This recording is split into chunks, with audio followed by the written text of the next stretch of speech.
pada hari itu bumi ini digoncang oleh Allah dengan goncangan yang sedahsyat-dahsyatnya, dengan gempa yang sekuat-kuatnya, sehingga seluruh apa yang ada dalam perut bumi memuntahkan isinya.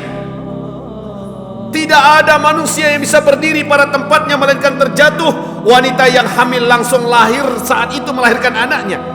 Assalamualaikum warahmatullahi wabarakatuh. Alhamdulillah, wassalatu wassalam ala rasulillah sallallahu alaihi wasallam.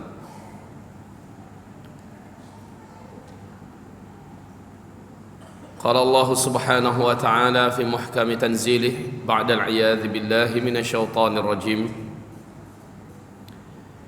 Ya ayyuhalladzina amanu taqullaha haqqa tuqatih wa la tamutunna illa wa antum muslimun. Wa qala subhanahu wa ta'ala ya ayyuhan nas ittaqu rabbakumul ladzi khalaqakum min nafsin wahidah wa khalaqa minha zawjaha wa batha minhuma rijalan katsiran wa nisaa'a wattaqullaha alladzi tasaaluna bihi wal arham innallaha kana 'alaikum raqiba.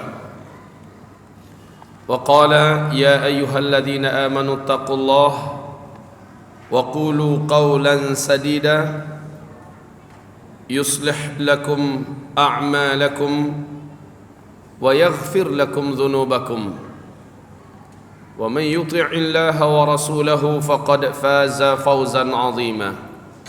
Allahumma arhamna bil Qur'an. Wa qala an-nabiy sallallahu alaihi wasallam fa inna asdaqal hadithi kitabullah wa khairal hadi hadi Muhammadin sallallahu alaihi wasallam wa syarral umur muhdatsatuha wa kullu muhdatsatin bid'ah wa kullu bid'atin dhalalah wa kullu dhalalatin finnar. Ma'asyiral muslimin, arsyadani wa iyyakumullah. Maudhu' yang diangkat dan diamanahkan agar kami menyampaikannya kepada seluruh jamaah hamba-hamba Allah adalah dahsyatnya padang mahsyar. Siapapun para sahabat jika duduk di depan Rasulullah sallallahu alaihi wasallam mesti mengalir air mata mereka, bahkan tersedu-sedu dan tak mampu sepertinya menelan apa-apa jika Rasulullah berbicara kepada mereka tentang hari akhir. Di dalam Al-Quran selalu Allah pasangkan amanu billahi wal yaumil akhir, beriman mereka kepada Allah dan kepada hari akhir. Eratan hubungannya sangat erat sekali antara iman kepada Allah dan iman kepada hari akhir. Iman kepada Allah menjadi pintu utama terhadap iman kepada hari akhir. Tetapi ingat, dengan mengimani hari akhir, maka iman kepada Allah yang berhubungan langsung dengan cara muamalah kita kepada Allah di dunia ini akan mempunyai athar, pengaruh yang sangat kuat. Ibarat Allah yang kami muliakan, makanya salah satu cara Rasulullah yang paling efektif di dalam menanamkan rasa takut kepada Allah Subhanahu wa taala adalah seringnya Rasulullah menceritakan kepada mereka tentang huru-hara hari kiamat, tentang dahsyatnya serta misteri-misteri yang ada di dalam kehidupan di seberang kematian.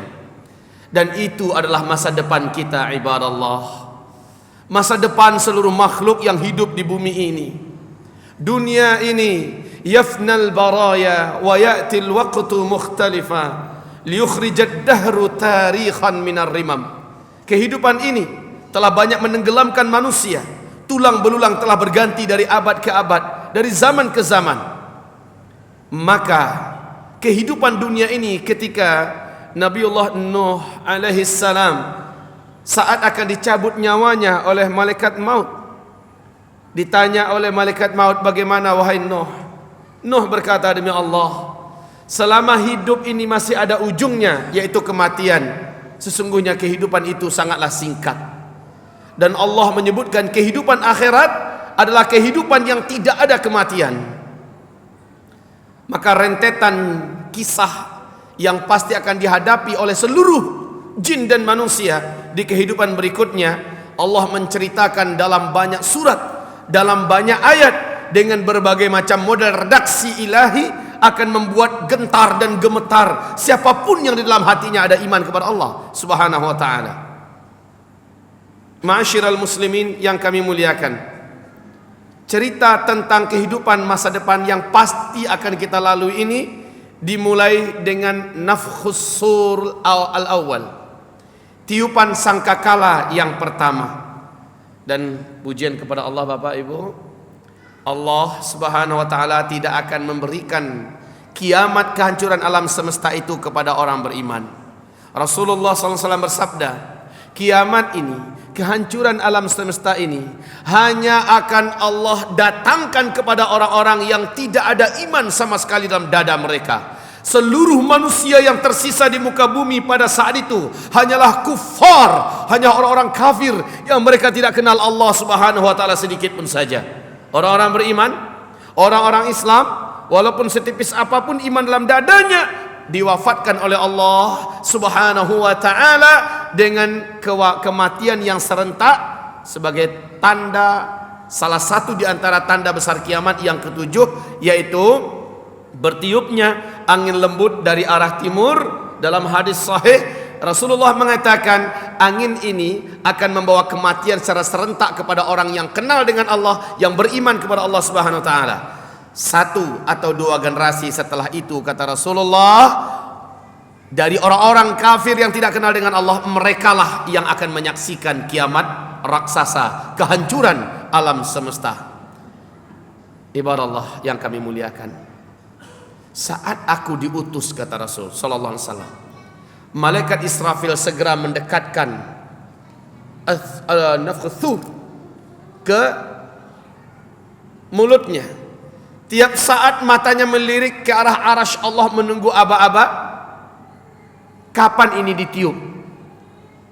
Dalam muttafaqun alaih Sahih Bukhari dan Sahih Imam Muslim, apa kata Rasulullah SAW?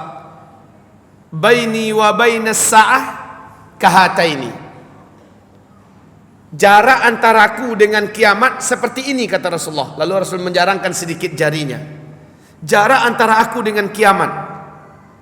Aku diutus, malaikat Israfil langsung mendekatkan pangkal trompet ke mulutnya, menunggu isyarat dari Allah kapan ini ditiup. Ma'asyiral muslimin, arsyadani wa iyyakumullah. Saat tiupan pertama ditiup oleh malaikat Israfil, Allah berfirman di dalam surat Az-Zumar, surat yang ke-39 ayat yang ke-68. A'udzu billahi minasyaitonir rajim. Wa nufikha fis sur fasa'iqa man fis samawati wa man fil ard illa man syaa Allah. Thumma nufikha fihi ukhra fa idza hum yanzurun. Ketika sangkakala ditiup, seluruh yang ada di langit dan di bumi mati saat itu juga. Seluruh yang ada di langit dan di bumi binasa saat itu juga. Ketika ditiup kali yang kedua, seluruhnya bangkit kembali. Ibarat Allah, ma'asyiral muslimin yang kami muliakan, saat ditiup ruh ini, Allah Subhanahu wa ta'ala, saat ditiup sangkakala pertama ini, kematian secara serentak terjadi. Apa yang akan disaksikan oleh makhluk-makhluk yang hidup saat itu, wal'iyadzu billah wa nas'alullah ta'ala al-afiyah, kejadian yang maha dahsyat. Idza zulzilatil ardu zilzalaha wa akhrajatil ardu athqalaha wa qala al insanu ma laha yawma idzin tuhadditsu akhbaraha. Pada hari itu bumi ini digoncang oleh Allah dengan goncangan yang sedahsyat-dahsyatnya, dengan gempa yang sekuat-kuatnya, sehingga seluruh apa yang ada dalam perut bumi memuntahkan isinya. Tidak ada manusia yang bisa berdiri pada tempatnya melainkan terjatuh. Wanita yang hamil langsung lahir saat itu melahirkan anaknya. Dalam surat Al-Hajj Allah menceritakan dahsyatnya goncangan saat itu. Sementara dalam surat Al-Hajj Allah menceritakan dahsyatnya goncangan saat itu. Sementara langit, Al-Qari'ah, Mal-Qari'ah, wa ma adraka Mal-Qari'ah, yauma yakunun nasu kal farashil mabthuth, wa takunul jibalu kal ihnil manfush. Suara yang keras. Tahukah kamu apakah itu suara yang keras? Sekali lagi, tahukah kamu itu apakah suara yang keras? Pada hari itu manusia bagaikan anai-anai yang berterbangan. Gunung-gunung lepas dari pangkalnya bagaikan kapas yang ditiup. Orang-orang kafir yang ada pada hari itu bagaikan belalang yang kehilangan kendali, berterbangan bagaikan anai-anai. Ibarat sementara seluruh langit Allah gulung dengan telapak tangan kanannya. Bintang-bintang berguguran dari tempatnya, antar satu dengan yang lain saling bertabrakan.